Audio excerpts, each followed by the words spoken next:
Hello, folks. I'd like to present to you 10 ways to not just annoy your wife, but drive your wife insane. Why would you do that? Because you're bored. Now, I was at the zoo recently, and this is a good example of this behavior. There was a gorilla who was barfing into his hand. And a gentleman next to me was wearing a hat that is a question mark. And I said, "Sir, what is going on here?" He was the questions guy. And he goes, "Yeah." He looked a little despondent. He said, "You know, they have about the same IQ we do, and they get bored." So that's what we do. Go to the gym and wear jeans. Work out in jeans. Be on the treadmill. It makes you look like a weird orphan or a guy who just got out of prison and is trying to get his life back together and doesn't know how society works. And make sure when she asks you, she has her bag with her Lululemon and everything. Make sure when she asks you, you've already handled it and you've packed your bags. Yes, I got everything. Let's go. Number 2, do a bad job. Yeah, ask her maybe if she needs help with something when the job is already done. You need a hand with any of this? Oh, you're done. That's annoying. If you do the dishes, do a terrible job. And if you're dressing your children, take a page out of this guy's book. This is the hero of all bad job doers. Check him out. Can you see this? Yeah, look at this. This guy. Did you send Olivia to daycare without a shirt on? I sent her with that thing on. Overalls? Yeah. Supposed to wear a shirt under overalls. Gotta plead ignorance here. He sent his daughter to daycare in just overalls. He will never be asked to dress her again. Number 3, get skinny dipping wrong. Think it means anytime you don't have clothes on and you get wet. When was the last time I went skinny dipping? Well, probably the last time I had a bath, but I don't really, I don't like baths. So I haven't been skinny dipping, I guess, since I last had a shower.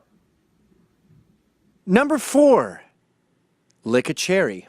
In other words, don't understand how pesticides work. Hey, are these cherries washed? They're not?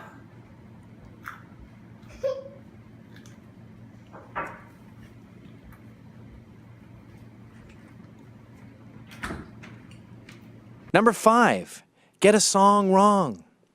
Women, especially women my age, love Nena Cherry very, very much. That's their number 1 artist. And their favorite song by her is a little song called Buffalo Stance, and maybe not romance. She was like a New York kid, Vivienne Westwood, back in the 80s, Madonna kind of years. They love her. And they also love a new thing called Jungalow style. It's bungalow meets a kooky, eclectic, jungly kind of a funny, quirky way to decorate. If you combine those two things and get her song wrong, it's going to really get under her skin. And down with the Jungalow stance, and baby not romance, and don't you get fresh with me? That's Buffalo Stance? Get involved in Real Housewives.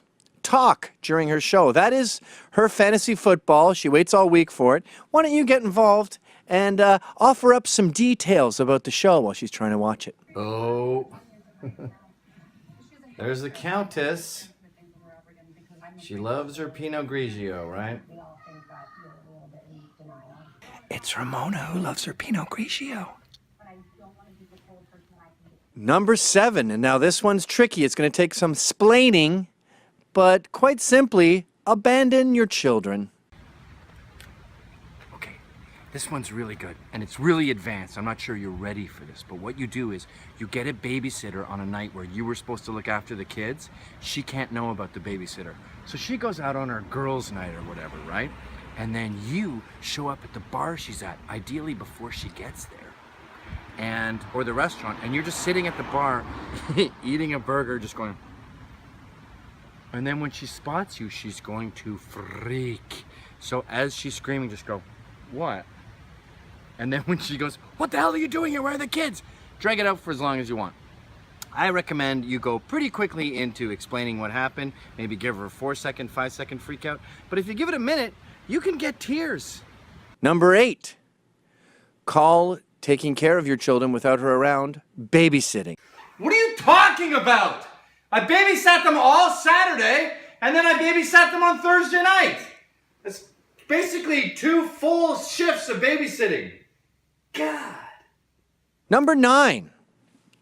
Wear her underwear like it ain't no thing. Oh, God. What an insane day. Oh, I ran out of underwear. Number 10. Be into your scent.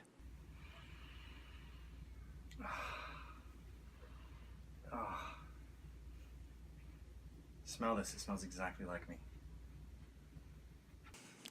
And that's it, folks.